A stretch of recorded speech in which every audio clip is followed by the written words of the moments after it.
¿Bien o mal? El intercambio entre Job y su esposa articula preguntas que siempre le ha costado trabajo al pueblo de Dios responder. ¿Está bien que un Dios bueno y amoroso permita el sufrimiento? ¿Está mal que nos quite lo que amamos?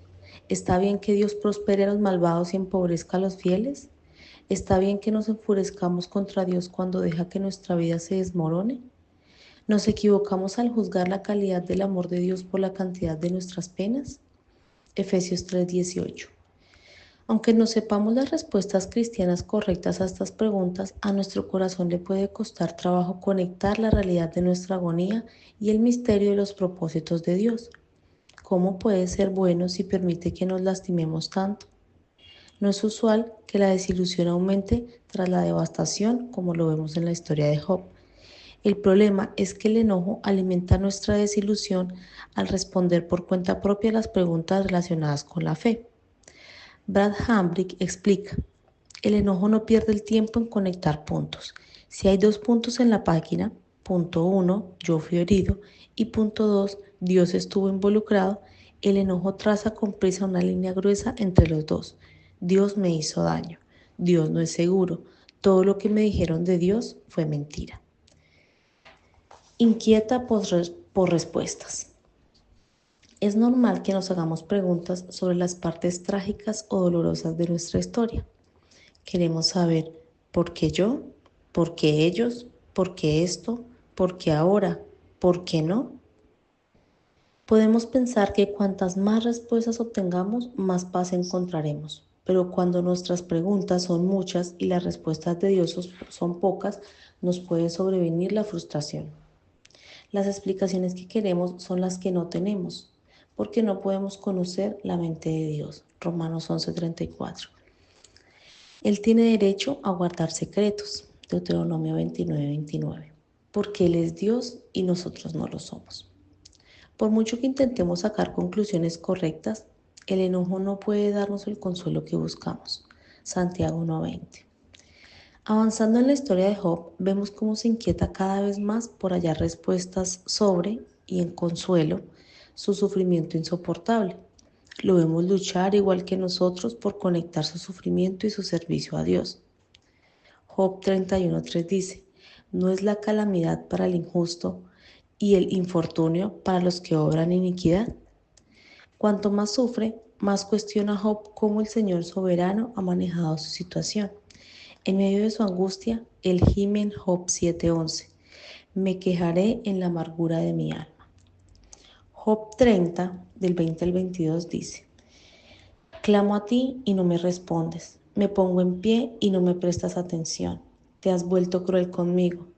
Con el poder de tu mano me persigues, me alzas al viento, me haces cabalgar en él y me deshaces en la tempestad. Quizá te identifiques con cómo se siente Job en este momento. ¿Sientes que Dios se ha desinteresado por ti? ¿Crees que Él es cruel contigo? Como Job, a veces te preguntas por qué Dios parece tratarte más como a un enemigo que como a un siervo. Mira Job 13:24. Job no podía soportarlo más. Tenía que saber por qué Dios estaba en su contra. Rugió en Job 31:35: que me responda el Todopoderoso. En efecto, un comentarista escribe: ha desafiado al Creador del universo a presentar su caso ante un tribunal. Enojada con Dios. Al reflexionar sobre el clamor de mi corazón en las semanas previas a mi hospitalización, empecé a darme cuenta que no solo estaba triste por el rumbo que había tomado mi historia, no solo estaba afligida por las heridas y mi corazón desgarrado por los muchos desafíos a los que se enfrentaba mi familia. No me había enfrentado al hecho de que yo también estaba enojada, y no solo con la gente por haberme herido, no solo conmigo misma por ser una esposa y madre cristiana fracasada. Estaba enojada con Dios por la historia en la que me encontraba. Sentía que se había vuelto cruel conmigo. No podía entender por qué el Señor al que yo amaba me mantenía atrapada en una prisión de sufrimiento, soledad, dolor y miseria. Deseaba con tanta desesperación escapar de ella y ser una creyente fuerte y fiel. Ser una vencedora cuya vida tenía sentido y no una luchadora cuya vida se derrumbaba. Pero Dios parecía estar reteniéndome, parecía estar negándome su ayuda. ¿Cuál fue la conclusión apresurada a mi enojo. Dios estaba en mi contra. Mi fe era una mentira. Quizá hoy estés batallando con pensamientos similares. ¿Guardas rencor contra Dios por la angustia que tienes o por la historia que te ha dado? Puede ser que hayas intentado ser fiel en medio de tus dificultades, pero estás enojado con Dios porque no te ha ayudado a triunfar sobre ellas. Sabemos que puede hacerlo. ¿Y entonces por qué no lo hace? Si dice que está por nosotros, ¿por qué, según Romanos 8:31, no parece estar contra nosotros?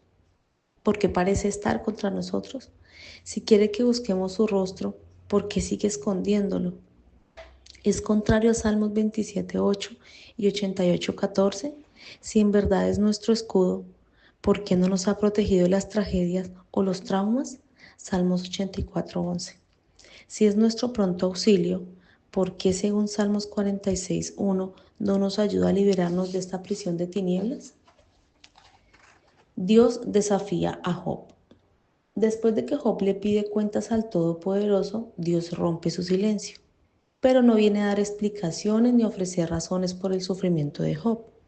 En vez de eso, desafía a su siervo volteando la situación. Dios le hace a Job una pregunta tras otra sobre cómo se gestionan los cielos, cómo se hizo el mundo y cómo toda la creación es cuidada.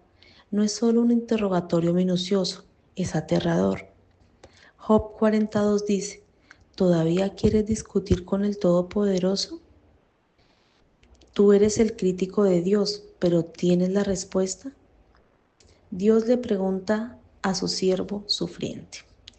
El comentarista Christopher Ash explica que Dios desafía las palabras de Job, aunque al mero final afirmara que Job ha hablado bien de él.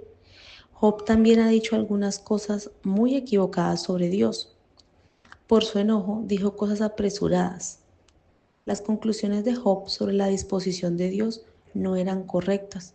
Quizá pensaba que sabía cómo debía ser para quienes temen a Dios, pero descubrió que estaba equivocado. Antes solo había oído hablar de Dios, ahora había visto al Señor con sus propios ojos. El desafío de Dios no solo le dio claridad a Job, sino que preparó el camino para su consuelo. La misericordia del arrepentimiento.